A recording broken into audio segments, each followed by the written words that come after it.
एक तू सच्चा तेरा नाम सच्चा अनंत।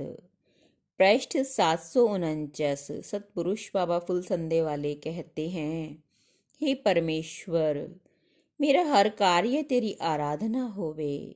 हे परमेश्वर, मेरी आंखों को अपनी रोशनी प्रदान कर। हे परमेश्वर, मैं तो मौन हुआ, तुम्हारी ही तरफ को देखता था। हे परमेश्वर, मुझसे कोई अपराध ना होवे। सतपुरुष कहते हैं कि हे देव पुत्रों, जो परमेश्वर की दृष्टि में पवित्र है वही वास्तव में पवित्र है। जो दुनिया की दृष्टि में तो साधु पर आत्मा में कुटिल और दुष्टता को धारण करता है, वह कपट वेशधारी राक्षस ही है, ऐसा जानना चाहिए। संसार को दिखाने के लिए भले मत बनो, बल्कि आत्मा में भलाई को स्वीकार करो, ताकि तुम्हें परमेश्वर जाने, संसार जाने या ना जाने। मट्टी में ढकी मणि मट्टी नहीं हो जाती, मट्टी के हटने पर उसकी चमक सबके सन्मुख प्रकट हो जाती है। अतः अपनी आत्मा में सच्चाई की प्रकाश को पैदा करो।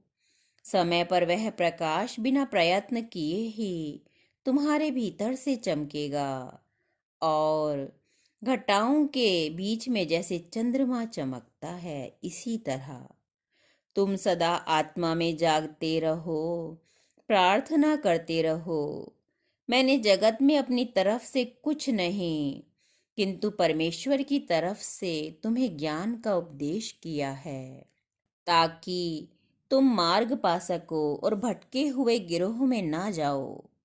अगर तुम अमर होना चाहो तो धर्म की आज्ञा मानो और परमेश्वर की आराधना सदा अपनी आत्मा के प्रकाश में करते हुए शांति में निमग्न रहो, तुम्हारा कल्याण होवेगा। बुरे और कटु वचन बोलने से तो मौन रहना ही ठीक है।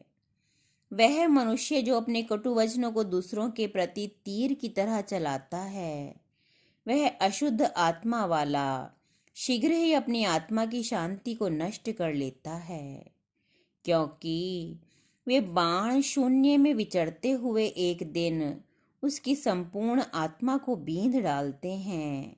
यह मैं तुमसे सत्य कहता हूँ।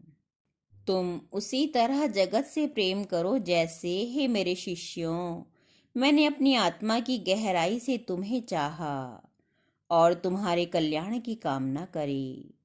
और किसी के सामने गर्वपूर्ण वचन न कहो, सदा विनम्र बने रहो, जैसे कि मैं तुम्हारे सामने विनम्र बना रहा।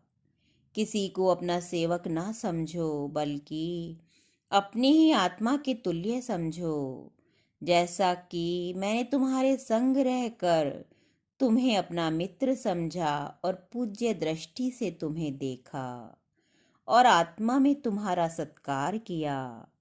जबकि गुरु गुरु होता है और शिष्य शिष्य, किंतु तुम्हारा व्यवहार ही तुम्हारी आत्मा का दर्पण है।